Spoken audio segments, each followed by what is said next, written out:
Pay attention to Christie Wilson, 27 years old, sitting at a blackjack table in Thunder Valley Casino. She has less than 2 hours to live because Mario Garcia, 53 years old, a husband, father, and weekend soccer coach with a dark past, has already chosen her as his next target. Today, Christie planned to celebrate her upcoming job interview with one last night of blackjack. Today, Garcia intends to make her disappear forever. This is the story of 48 hours exposing the catastrophic failures of the justice system and a mother's fight to rewrite history. We really need to know, is she dead? Is she alive? We just want to bring her home. Christie Wilson was brilliant with numbers. While most people saw blackjack as pure gambling, she saw patterns, probabilities, mathematics, dancing across green felt tables. She'd mastered card counting, turning casino nights into steady income, often walking away with $5,000 or more.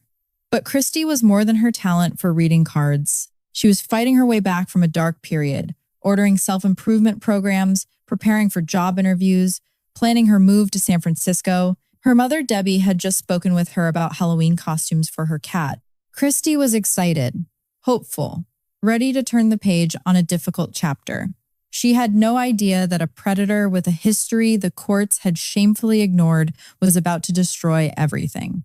On paper, Mario Garcia seemed ordinary. He owned a large ranch, coached his son's soccer team, maintained steady employment, played the role of devoted family man. In the Chinese culture, your husband is your destiny. And with him, I have that feeling. I just have that that connection. His wife spoke of him as her destiny, their tight-knit family bond unbreakable. But beneath that carefully constructed surface lurked something the justice system had encountered before and catastrophically failed to stop. 2 decades of warning signs. 2 decades of chances to protect future victims. 2 decades of inexcusable failures that would cost Christie Wilson her life. October 4th, 2005. Christie called her mother from her ex-boyfriend's apartment where she'd been staying between living situations. The job interview was just 2 days away. Everything was looking up.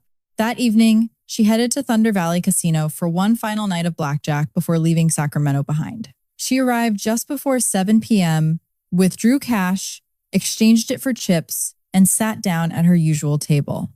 The cards were falling in her favor. She was winning, as always, but someone was watching.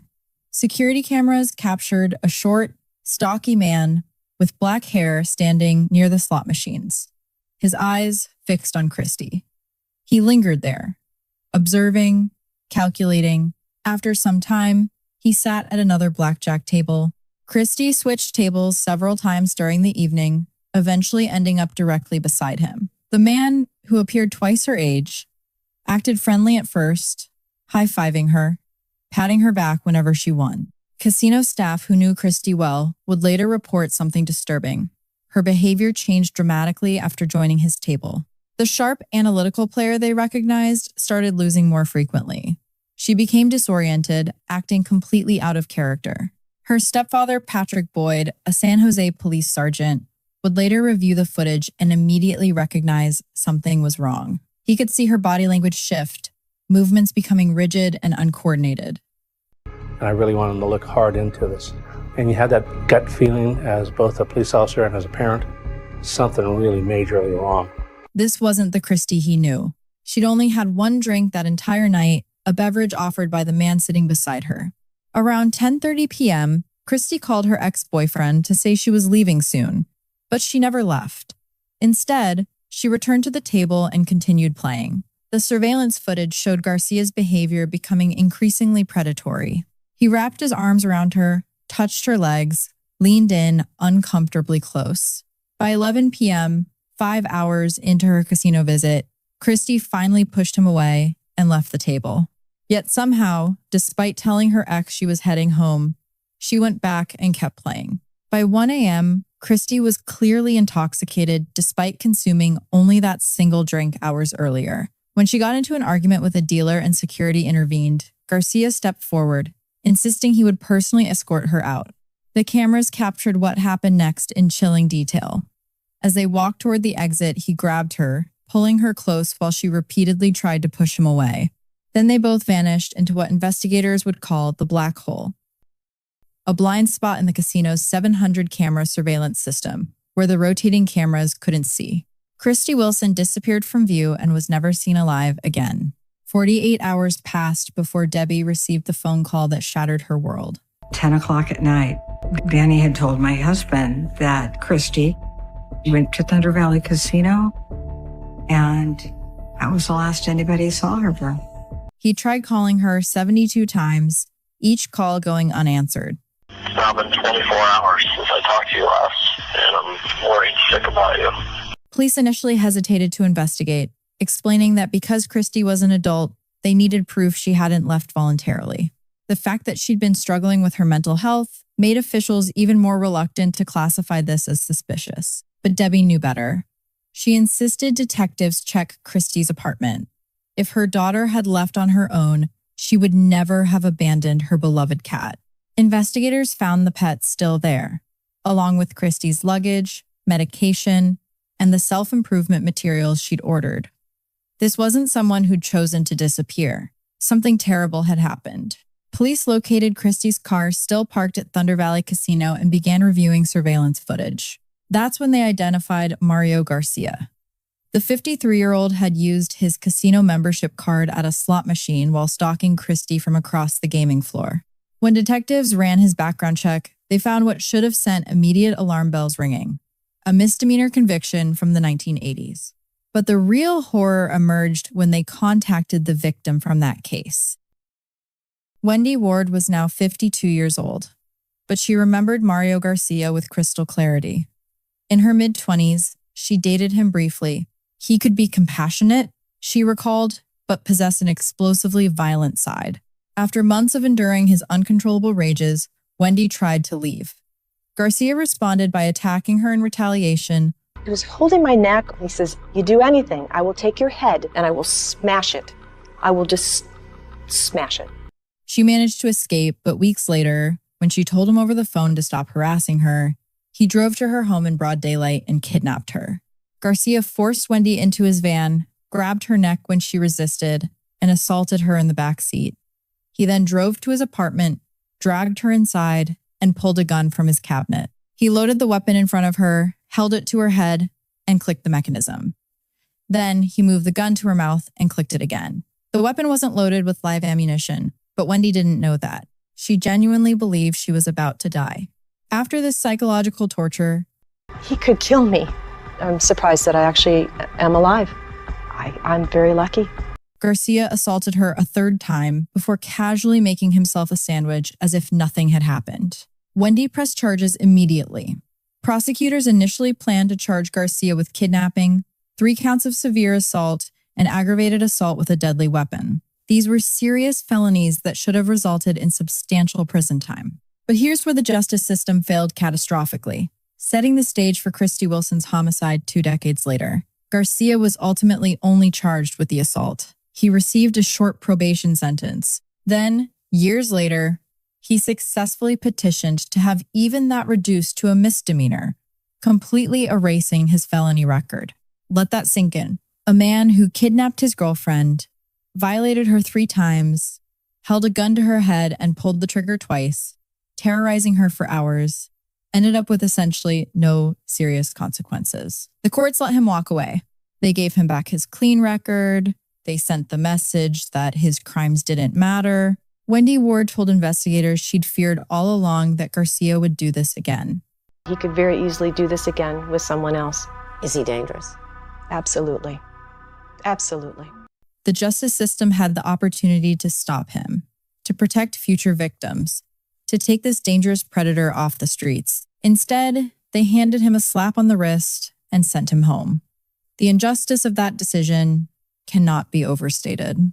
Every woman he targeted after Wendy became a victim, not just of Mario Garcia, but of a court system that failed in its most basic duty to protect the public.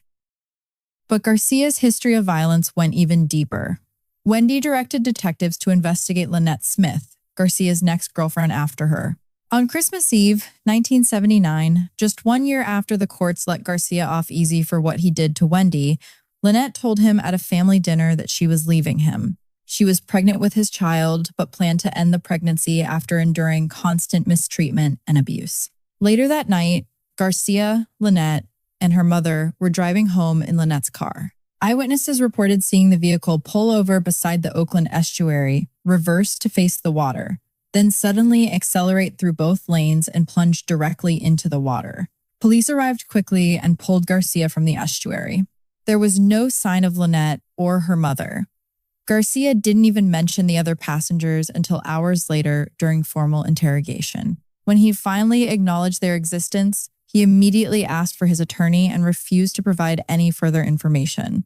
Lynette's body washed ashore 1 week later. Her mother was found dead inside the submerged vehicle. Garcia claimed he wasn't driving and had somehow slept through the entire accident, conveniently allowing him to feign ignorance about what happened. No charges were ever filed. The courts accepted his implausible story without question. Another complete failure of justice. Another opportunity to stop a killer. Wasted. Think about this timeline. In 1978, Garcia kidnapped and assaulted Wendy Ward 3 times, held a gun to her head, terrorized her for hours. The courts reduced it to a misdemeanor. In 1979, 2 women died under highly suspicious circumstances in a car Garcia was riding in. No charges filed.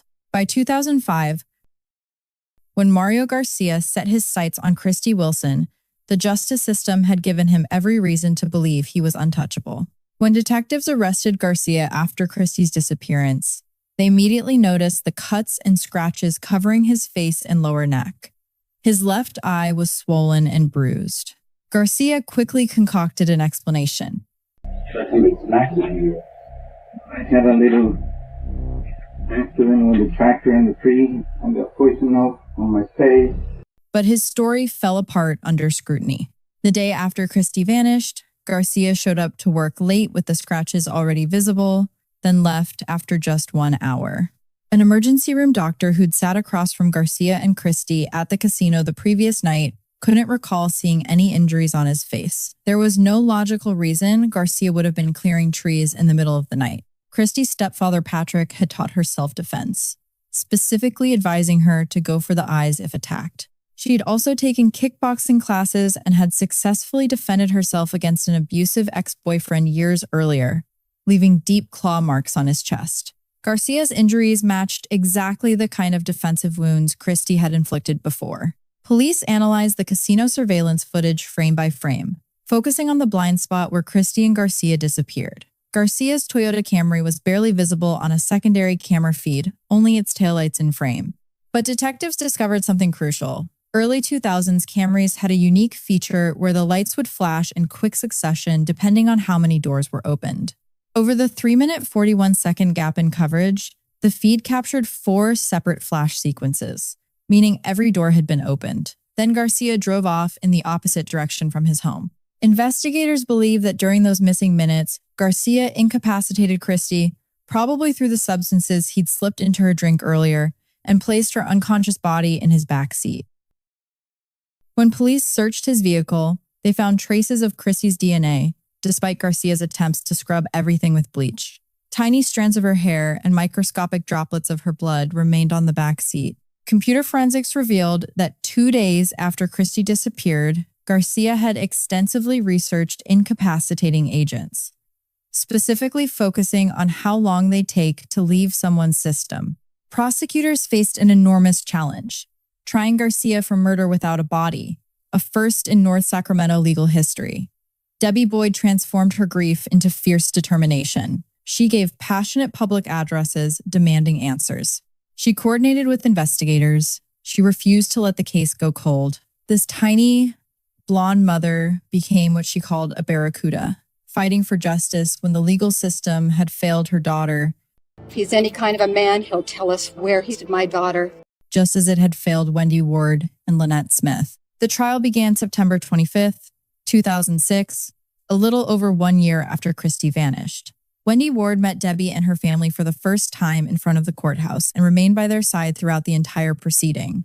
The prosecution methodically dismantled Garcia's lies. They presented the surveillance footage showing his predatory behavior. They showed the jury Garcia's computer searches about incapacitating substances. They brought in the ER doctor who testified Garcia had no visible injuries the night Christie disappeared. They presented the DNA evidence from his car. They called Wendy Ward to testify about Garcia's history of violence, the crimes the courts had shamefully failed to adequately punish. The most powerful evidence came from Christie herself.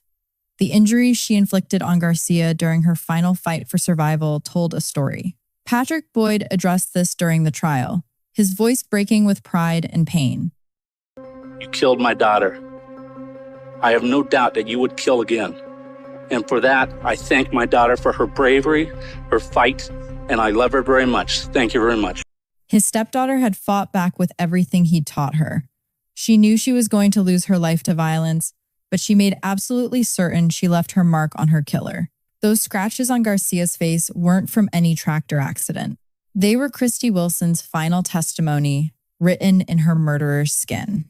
After hours of deliberation, the jury returned their verdict: guilty of murder. We, the jury, in the above entitled action, find the defendant, Mario Flavio Garcia, guilty of a violation. Justice had been served. Or had it? Garcia was convicted and sentenced, but Christie was still missing. Her fate remained locked away with the man who took her. There was no happiness in this outcome, Debbie explained.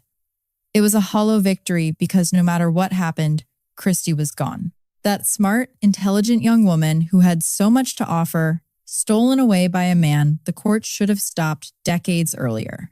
Following the trial, the judge presiding over sentencing learned about the procedural failures in Wendy Ward's case, how Garcia's conviction had been reduced from multiple serious felonies to a single misdemeanor.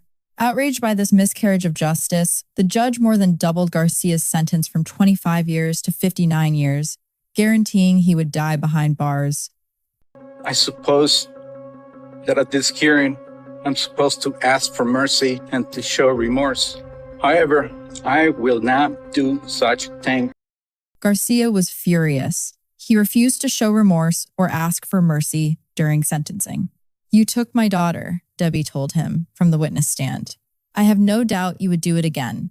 I thank my daughter for her bravery and her fight." For years, Debbie and Patrick had to campaign against Garcia's appeals, reliving their trauma every time. Then in 2017, Garcia began writing directly to Debbie, suggesting some kind of deal could be made to help find Christie's remains. For 15 years, Debbie never went to bed without wondering where her daughter was.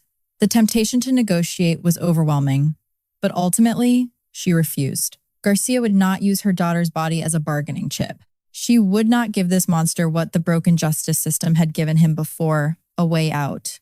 Hope seemed lost, until detectives reopened the investigation following Garcia's failed plea attempt.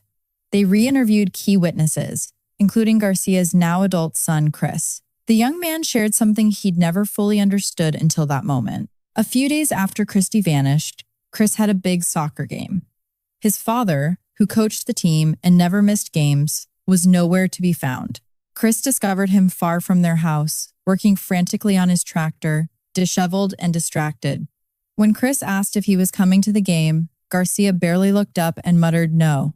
With this new information, detectives returned to Garcia's 5-acre property with ground-penetrating radar. They'd searched it before with cadaver dogs and found nothing, but now they knew where to look. The radar quickly detected something buried deep beneath the soil. They started digging. 20 feet down, they uncovered a bone. An archaeologist confirmed it was human. As excavation continued, they discovered an entire skeleton. Forensic experts identified it as Christie Wilson. The bones revealed she'd broken her hand and nose, confirming she fought back viciously before Garcia ended her life that night. Detectives Nuno Tavares and Don Murchison, who'd worked the case for 15 years straight, fell to their knees when the archaeologists delivered the news. They visited Patrick and Debbie that evening to tell them their daughter had finally been recovered. Debbie remembers asking if it was okay to feel happy or joyful. They didn't know whether to open champagne or sit in quiet contemplation. There were hugs, silence, letting everything sink in. The next day, Debbie and Patrick publicly thanked the detectives who'd never stopped looking for Christie. "They brought 2 people home," Debbie said. "They brought my daughter home, and they brought my wife home." Finally, 15 years after that terrible night, Debbie was free to grieve the way she should have been allowed to grieve from the beginning. On the anniversary of Christie's passing, she had her remains cremated and put her daughter to rest. At a memorial held in Christie's honor, her best friend Tiffany took the stage. She remembered words Christie had spoken a year before her disappearance, when Tiffany's own sister had passed away. It was almost as if Christie had unknowingly written her own eulogy, her voice reaching from across the veil. Although her presence and body aren't here on earth, her spirit will be with us forever, Christie had said. One day you'll join her again in heaven. The injustice at the heart of this tragedy cannot be ignored.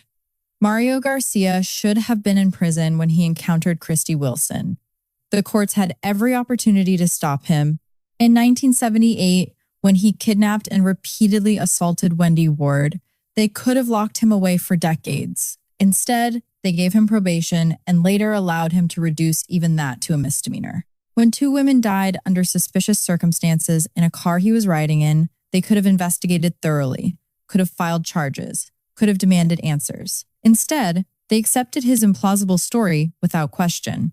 Every single failure of the justice system created the circumstances that allowed Garcia to take Christie Wilson's life. Every lenient sentence, every reduced charge, every investigation that went nowhere, every time the courts prioritized the comfort of a violent predator over the safety of future victims, they paved the path to that casino parking lot where Christie fought for her life and lost. This is why Debbie Boyd's fight matters. This is why Wendy Ward's testimony matters.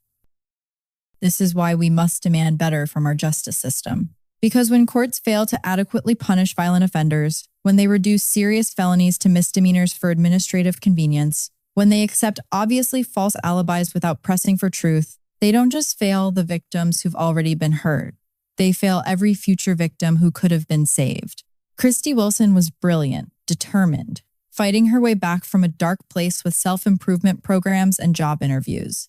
She was 27 years old with her whole life ahead of her. She deserved better than to cross paths with a monster the courts had repeatedly failed to stop. Her mother deserved better than 15 years of not knowing where her daughter was buried. Wendy Ward deserved better than watching her attacker get a slap on the wrist. Lynette Smith and her mother deserved better than having their suspicious deaths swept under the rug. The justice system failed them all. We owe it to their memory to make sure it doesn't keep failing others. Because somewhere tonight, another Mario Garcia is out there.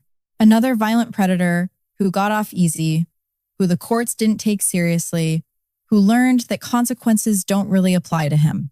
And somewhere tonight, another Christie Wilson has no idea she's being watched, has no idea her life is in danger from someone who should have been behind bars years ago. That's the real horror of this story. Not just what happened to Christie Wilson in that casino parking lot, but how many warnings the justice system ignored, how many chances they had to prevent it, how many times they chose convenience over safety and punishment over protection. Christie fought back. She left her mark on her killer. She did everything right. But she shouldn't have had to fight at all. Mario Garcia should have been in prison, stopped by a justice system that actually worked.